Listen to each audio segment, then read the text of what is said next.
नमस्कार मित्रांनो, स्वागत आहे तुमचं ITM मुलुंडमध्ये. आज आपण शिकणार आहोत टू स्ट्रोक इंजिन आणि फोर स्ट्रोक इंजिन याच्या डिफरन्सविषयी.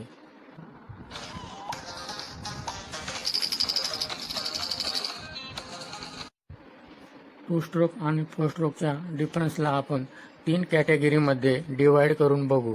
ज्याच्यात पहिली कॅटेगरी आहे कन्स्ट्रक्शनल डिफरन्स, म्हणजे ते बनवण्याचे डिफरन्स. त्याच्यानंतर ऑपरेशनल डिफरन्स, म्हणजे त्याच्या वर्किंगच्या वेळेचे डिफरन्स.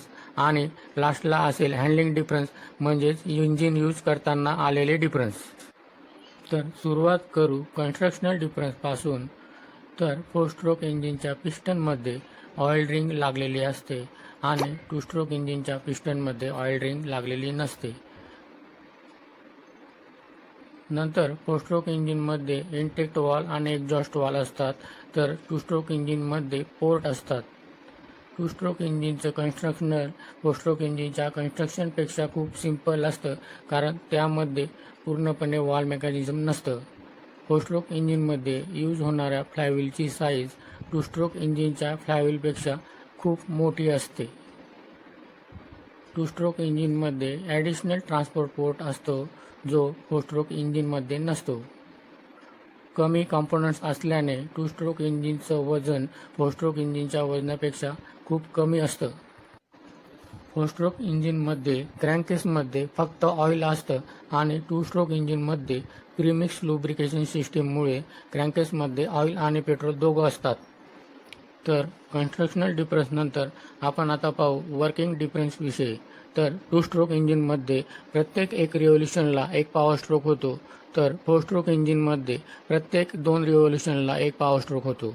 याच्याचमुळे टू स्ट्रोक इंजिनचा पॉवर आणि वेट रेशो हा फोर स्ट्रोक इंजिनच्या पॉवर आणि वेट रेशोपेक्षा जास्त असतो.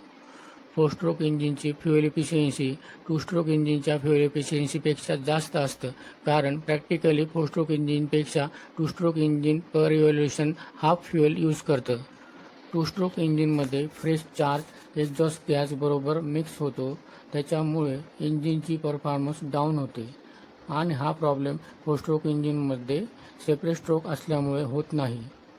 टू स्ट्रोक इंजिनचा आवाज फोर स्ट्रोक इंजिनपेक्षा जास्त असतो, कारण इंजिनच्या कन्स्ट्रक्शनमुळे असं होतं. फोर स्ट्रोक इंजिनमध्ये जास्त थर्मल इफिशियन्सी असते टू स्ट्रोक इंजिनपेक्षा, कारण फोर स्ट्रोक इंजिन प्रॅक्टिकली 2 रिव्होल्यूशनमध्ये 1 पॉवर स्ट्रोक करतो आणि टू स्ट्रोक इंजिन प्रत्येक 1 रिव्होल्यूशनला 1 पॉवर स्ट्रोक करतो. Two stroke engine normally four स्ट्रोकपेक्षा कमी टेम्परेचरवर काम करतं, ज्याच्यामुळे याला एअर कूल्ड ठेवलं जातं. म्हणजेच आपण असं बोलू शकतो कंपॅरिझनमध्ये फोर स्ट्रोक इंजिन जास्त गरम होतं. टू स्ट्रोक इंजिनमध्ये कमी पार्ट्स असल्यामुळे फोर स्ट्रोक इंजिनपेक्षा फ्रिक्शन लॉसेस कमी होतात. आता बोलू हँडलिंग डिफरन्सविषयी.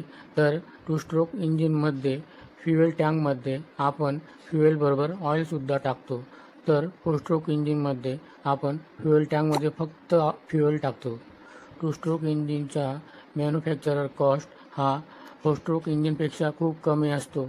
म्हणजेच आपण असं बोलू शकतो मार्केटमध्ये two stroke engine four stroke इंजिनपेक्षा स्वस्त भेटतं.